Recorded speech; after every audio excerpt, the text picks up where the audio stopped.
আসসালামু আলাইকুম, কেমন আছো তোমরা? আজকে আমরা পড়ব তোমাদের পাঠ্য বইয়ের খুবই সুন্দর একটা কবিতা, সেটা হচ্ছে বৃষ্টি। সুন্দর এবং ছোট একটা কবিতা। তো আসো আমরা দেরি না করে শুরু করি আজকের কবিতা। আর তোমরা নিশ্চয়ই আমাকে চিনে গিয়েছো এতদিনে। আমি আছি সানজিদা রহমান রিয়া, অধ্যয়ন করছি জাহাঙ্গীরনগর বিশ্ববিদ্যালয়ে। আসো আমরা দেরি না করে আজকে কবিতাটা শুরু করি।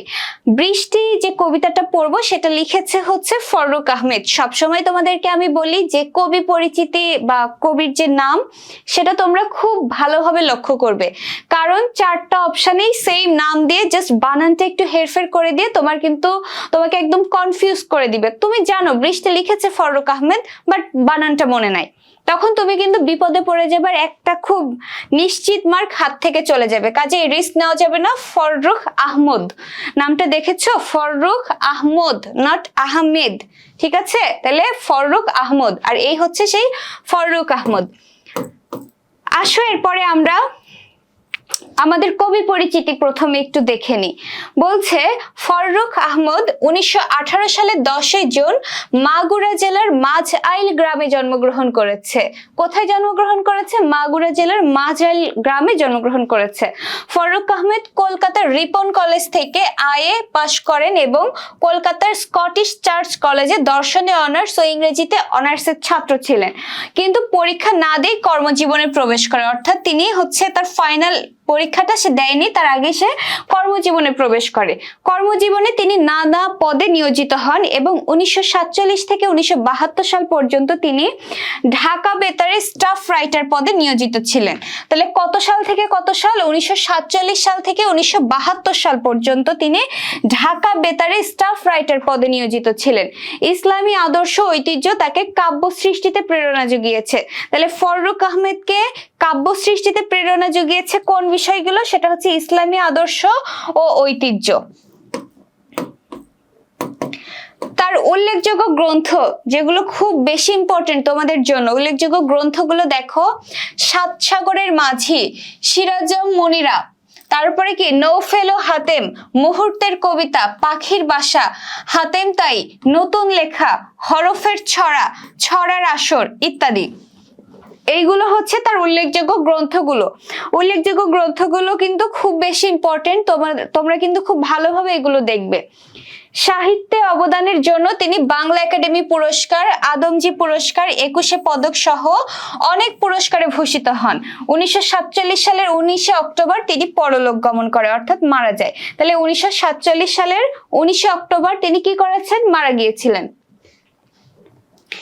এই হচ্ছে তার ছোট্ট একটা পরিচিতি আমরা যেটা দেখলাম। এবার আমরা হচ্ছে আমাদের আজকের যে কবিতা, সেই কবিতাটা আমরা শুরু করব। আমাদের কবিতার নাম হচ্ছে বৃষ্টি। আবারও বলছি, যেটা লিখেছে ফররুখ আহমদ। বানানটা খুব কেয়ারফুলি দেখবা। আসো দেখে এখানে কি আছে এই কবিতাটিতে। এই কবিতাটিতে সাধারণত বাংলার দুইটা রূপের তুলে ধরা হয়েছে, মানে দুইটা রূপকে তুলে ধরা হয়েছে বাংলার। সেই দুইটা রূপ কি কি? একটা হচ্ছে বৃষ্টি হলে প্রকৃতির চিত্রটা কেমন হয়, আরেকটা হচ্ছে দীর্ঘদিন বৃষ্টি না হলে প্রকৃতির চিত্রটা কেমন হয়। তুমি নিজে একবার কল্পনা করো, যদি বৃষ্টি না হয় দীর্ঘদিন কোথাও, তাহলে সেইখানের গাছপালা সব রুক্ষ হয়ে যায়, মাটিগুলো একদম ফেটে ফেটে চৌচির হয়ে যায়, মানে প্রকৃতি এক কথায় খুব রুক্ষ হয়ে যায়, প্রকৃতিতে মনে হয় যেন প্রাণ নাই।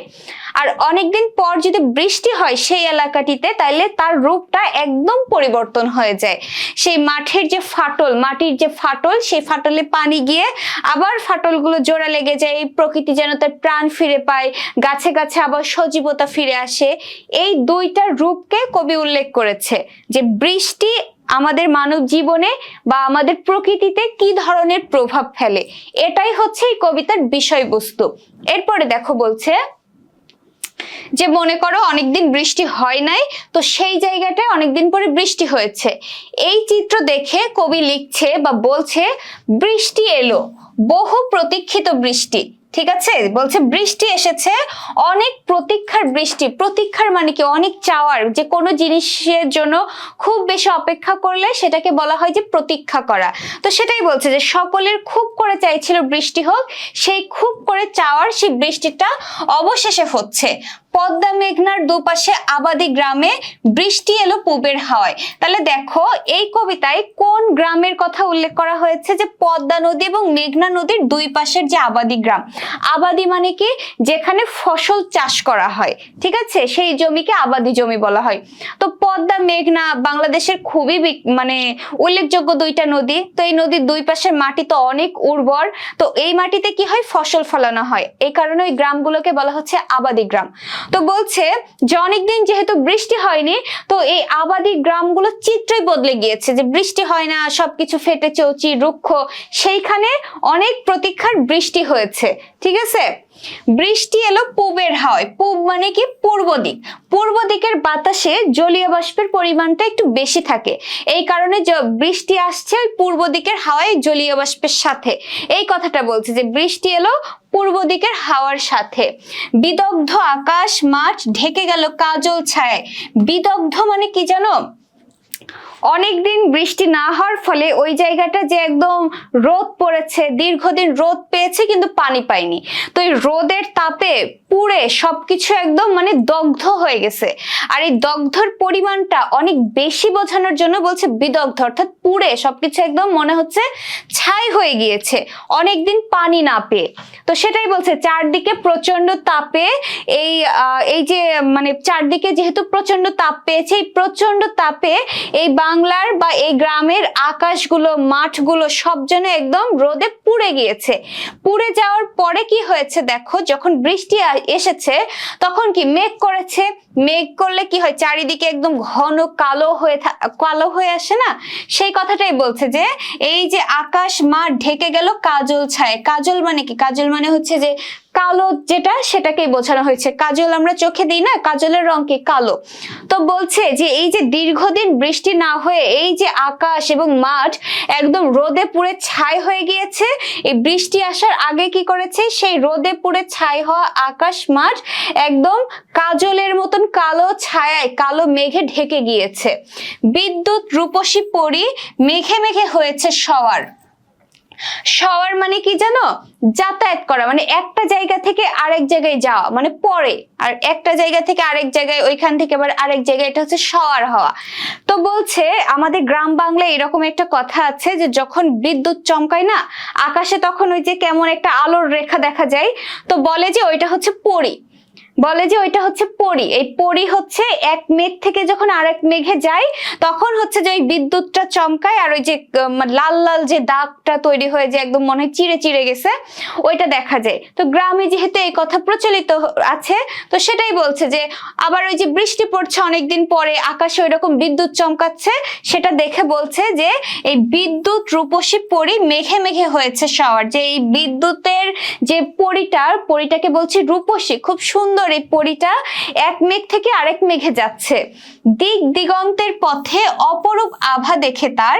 দিক দিগন্ত, দিগন্ত মানে কি, আমরা দাঁড়ালে যদি ফাঁকা জায়গা থেকে সামনে মনে হয় কি যে আকাশ মাটির সাথে মিশে গেছে, যে জায়গাটা, ওই জায়গাটাকে বলা হয় দিগন্ত।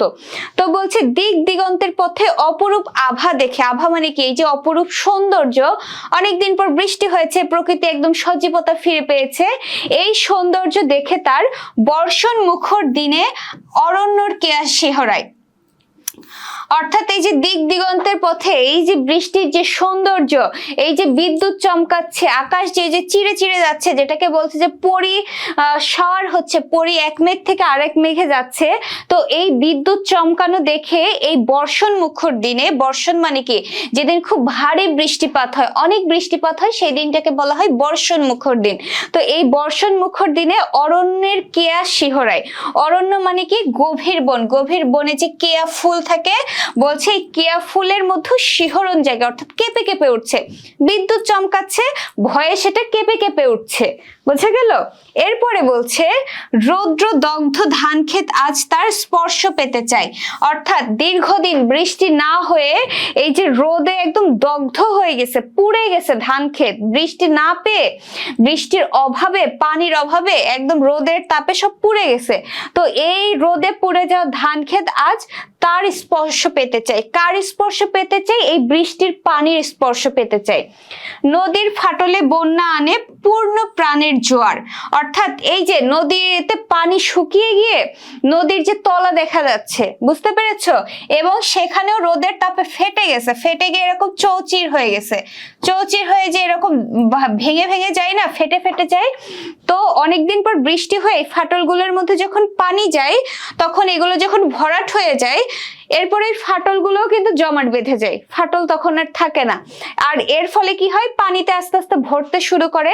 সেই কথাটাই বলছে যে এই নদীর ফাটলে যখন এই পানি আসে, পানিতে যখন বন্যাটা আসে, তখন যেন একদম পূর্ণ যে জোয়ার, নদীর আবার সে জোয়ারটা, প্রাণের জোয়ার ফিরে পায়। জোয়ার মানে কি? পানির যে ঢাল, ঠিক আছে। অনেকদিন পর রোদে শুকিয়ে গিয়েছে, নদী যখন শুকিয়ে যায়, দীর্ঘদিন পরে পানি পেয়ে মনে হচ্ছে নদীটা তার প্রাণ ফিরে পেয়েছে, এই কথাই এখানে বোঝানো হয়েছে। এরপরে বলছে রুগ্ন বৃদ্ধ ভিখারির রগ ওঠা হাতের মতন, অর্থাৎ এই যে ফাটল যে তৈরি হয়, এই যে দেখো ফাটল যে তৈরি হয়, ফাটল হয়ে যে চৌচির হয়ে যায়, তোমরা যদি দেখো যে বৃদ্ধ হয়ে গিয়েছে, যে যার হাতের বা শরীরের চামড়াটা একদম হাড়ের সাথে লেগে গিয়েছে, আরো যদি সে একটু রোগা পাতলা হয় তাহলে আরো বেশি দেখা যায়, যে শিরাগুলো দেখা যায় না, একদম শিরা উঁচু হয়ে থাকে, একদম বোঝা যায় শিরা কোথায় কোথায় গেছে, হাতের মধ্যে এই যে শিরা এসে ছড়াই গেছে, একদম বোঝা যায়। তো সেরকম বলতেছে যে দীর্ঘদিন বৃষ্টি না হয়ে নদী নালা মাঠঘাটও তো এরকম ফেটে ফাটল তৈরি হয়েছে। তো সেইটাকে তুলনা করছে রুগ্ন বৃদ্ধ ভিখারির রগ ওঠা হাতের সাথে। হাতের যেরকম রগ দেখা যায়, শিরাটা দেখা যায় এদিক সেদিক ছড়িয়ে গেছে, ঠিক সেই রকম দীর্ঘদিন বৃষ্টি না হলে প্রকৃতিটাও ওই রকমই দেখা যায়, যে ফাটল ধরে সেটা। রুক্ষ মাঠ আসমান শোনে সেই বর্ষণের সুর, বলছে এতদিন যেই মাঠ বৃষ্টির কোনো ছোঁয়া পায়নি, দীর্ঘদিন পরে বৃষ্টির যে শব্দ, সেটা এই রুক্ষ মাঠ আসমান সবকিছুই খুব শুনছে, সবকিছুকে এনজয় করছে, খুব উপভোগ করছে। কারণ কি? দীর্ঘদিন পানি নাই, প্রকৃতিতে প্রাণ নাই, দীর্ঘদিন পর বৃষ্টি হচ্ছে, পানি পড়ছে, প্রকৃতি প্রাণ পাচ্ছে, এই কারণে তারা সকলেই সেই বর্ষণের সুর শুনছে। বর্ষণ মানে কি? বৃষ্টি, বৃষ্টির সুর শুনছে।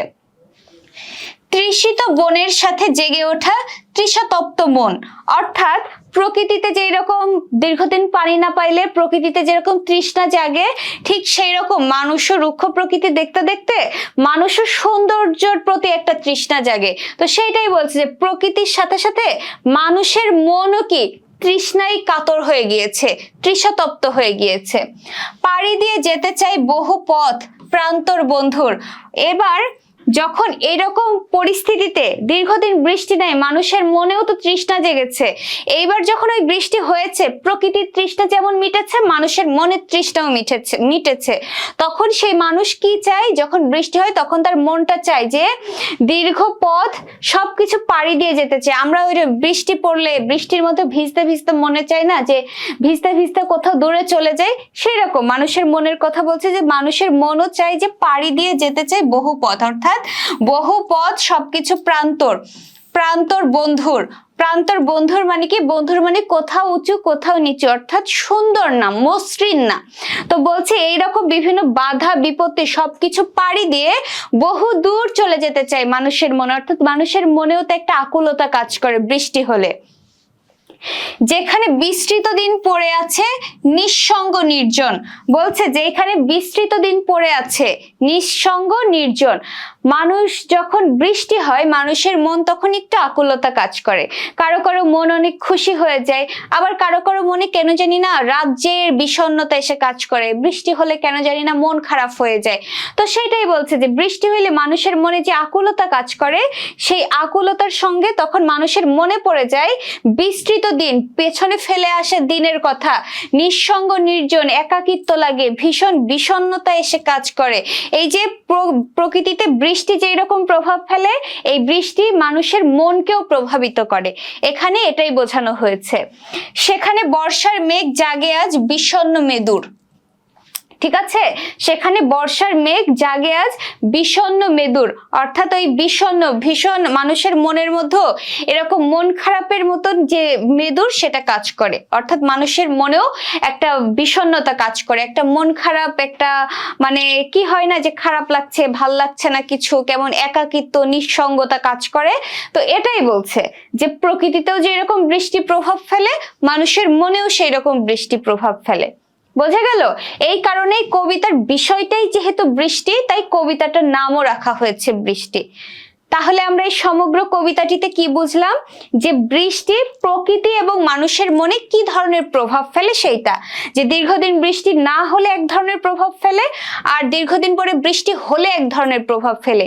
এই দুই ধরনের প্রভাবটাই তুলে ধরা হয়েছে ফররুখ আহমদ রচিত এই বৃষ্টি কবিতাটিতে। এরপরে দেখো আমরা একটু শব্দার্থ দেখে আসি যে শব্দার্থে কি বলছে। বিদ্যুৎ রূপসী পরি দ্বারা কি বোঝানো হয়েছে দেখো, বিদ্যুৎ চমকানোকে লোকজ ধারণা অনুযায়ী সুন্দরী পরীর সঙ্গে তুলনা করা হয়েছে, যে মেঘে মেঘে ঘুরে বেড়ায়। অর্থাৎ ওই যে যখন বিদ্যুৎ চমকায়, আলোর ঝমকানি দেয়, সেটাকে মানুষ মনে করে যে গ্রামে মানুষের ধারণা, মানুষের মুখে মুখে প্রচলিত, এটাকে তারা সুন্দরী পরী মনে করে। আর এই সুন্দরী পরী এক মেঘ থেকে আরেক মেঘে ঘুরে বেড়ায় বলে ওই রকম যে ফাটল বা চির ধরে না বিদ্যুৎ চমকাইলে, ওই রেখাটা দেখা যায়। স্বর মানে হচ্ছে আরোহী, অর্থাৎ যে যায় সেটাকে বলছে। রুগ্ন বৃদ্ধ ভিখারি তৃষাতপ্ত মন, অর্থাৎ এই লাইনগুলো দ্বারা কি বোঝানো হয়েছে? দীর্ঘ বর্ষণহীন দিনে, অর্থাৎ দীর্ঘদিন বৃষ্টি না হলে মাঠঘাট শুকিয়ে যে রুক্ষ মূর্তি ধারণ করেছে, কবিতাকে রুগ্ন বৃদ্ধ ভিখারির রগ ওঠা হাতের সঙ্গে তুলনা করেছে। এখানে বর্ষণের শুরুতে তৃষাকাতর মাঠঘাট ও বনে দেখা দিয়েছে প্রাণের জোয়ার। বোঝা গেল? বর্ষণের শুরুতে তৃষা কাতর, অর্থাৎ বর্ষণের শুরুতে, অর্থাৎ বর্ষণ হওয়ার আগ পর্যন্ত সবকিছুতে একটা তৃষ্ণা কাজ করছিল পানির প্রতি। যখন বৃষ্টি শুরু হয়েছে তখন সেই যেন তৃষ্ণাটাকে মেটানোর জন্য সকলের মধ্যে একটা আকুলতা কাজ করছে। এরপরে বলছে তৃষাতপ্ত। তৃষাতপ্ত মানে হচ্ছে পিপাসায় কাতর। বিষণ্ণ মেদর মানে বৃষ্টিহীন প্রকৃতির রুক্ষতা বৃষ্টির আগমনে দূরীভূত হয়েছে। প্রকৃতি এখন স্নিগ্ধ কোমল হয়ে চারিদিক করে তুলেছে প্রাণোচ্ছল। বুঝতে পেরেছ? এই যে বিষণ্ণ মেদুর, মেদুর হচ্ছে এই পরিবর্তনটাই, যে প্রকৃতি একদিকে যেমন দীর্ঘদিন রুক্ষ ছিল, এরপরে বৃষ্টি হওয়ার ফলে যে পরিবর্তন হয়ে সজীবতা ফিরে পেয়েছে, এইটাকেই বলছে, এই যে কনভার্টটা, এটাকেই বলছে বিষণ্ণ মেদুর। এরপরে আসো আমরা পাঠ পরিচিতিটা দেখে আসি যে এই কবিতায় বইয়ের ভাষায় আসলে কি বোঝাতে চেয়েছে। বৃষ্টি কবিতাটি ফররুখ আহমদের, দেখো বানানটা বারবার বলছি, ফররুখ আহমদের মুহূর্তের কবিতা কাব্য থেকে সংকলিত হয়েছে, অর্থাৎ মুহূর্তের কবিতা নামক একটা কাব্যগ্রন্থ রয়েছে ফররুখ আহমেদের, সেইখান থেকে হচ্ছে এই কবিতাটা নেওয়া হয়েছে। কৃষি প্রধান বাংলার বহু প্রতীক্ষিত বৃষ্টি নিয়ে কবিতাটি লিখিত। প্রকৃতিতে বর্ষা আসে প্রাণ স্পন্দন নিয়ে, ঠিক আছে? বর্ষা আসে প্রাণের স্পন্দন নিয়ে, ভালো লাগা নিয়ে, সজীবতা নিয়ে। আর বৃষ্টি বর্ষার প্রাণ। তাহলে বর্ষার প্রাণ কি? বৃষ্টি। এ সময় নদীর দুধারে প্লাবন দেখা দেয়, অর্থাৎ নদীর দুই ধারে যে পানি সেটা দেখা দেয়, ফলে পলিমাটির গৌরবে ফসল ভালো হয়। বৃষ্টির সময় আকাশের সর্বত্র মেঘের খেলা দেখা যায়। বর্ষার ফুল চারিদিকে মোহিত করে, অর্থাৎ চারিদিকে বর্ষার ফুল খুবই আনন্দিত করে তোলে, আকৃষ্ট করে তোলে। রুক্ষ মাটি বৃষ্টিতে প্রাণ জুড়ায়। বৃষ্টির দিনে সংবেদনশীল মানুষও রসসিক্ত হয়ে ওঠে। সংবেদনশীল মানুষ যারা একটু আনন্দ করতে পারে না, যারা একটু ঘরের কোণে বসে থাকতে পছন্দ করে, যখন বৃষ্টি হয় প্রকৃতির সৌন্দর্য তাদেরকেও আনন্দিত করে তোলে, তাদেরকেও বিমোহিত করে তোলে। তার মনে পড়ে সুখময় অতীত, ঠিক আছে? বৃষ্টি হয় কি মানুষের অতীত মনে করিয়ে দেয়, বিভিন্ন কথা মনে পড়িয়ে দেয়, কারণ বৃষ্টি তো মানুষের মনকেও আকৃষ্ট করে। সেটার কথাই বলছে যে তার মনে পড়ে সুখময় অতীত, পুরনো স্মৃতি, আর সে ভালো লাগার আলপনা আঁকে মনে মনে। এই বৃষ্টি কখনো বিষণ্ণও করে তোলে মন, একাকী জীবনে বাড়ায় বিরহ, বিরহ মানে দুঃখ। সুতরাং বৃষ্টি শুধু প্রকৃতির ঘটনা বা প্রকৃতির পালা বদলের নিয়ামক নয়, এর সঙ্গে ব্যক্তির জীবনও কতটা সম্পৃক্ত তারই কাব্যরূপ কবিতায় ফুটে উঠেছে। অর্থাৎ মেইন বিষয় হচ্ছে যে বৃষ্টি শুধুমাত্র প্রকৃতিটাকে আকৃষ্ট করে না, প্রকৃতির উপরেই প্রভাব ফেলে না, মানুষের মনকেও প্রভাবিত করে বৃষ্টি। এটাই হচ্ছে এই কবিতার মূল বিষয়। বোঝা গেল? আশা করি এই কবিতা বুঝতে তোমাদের কারোর আর কোথাও কোনো অসুবিধা নেই।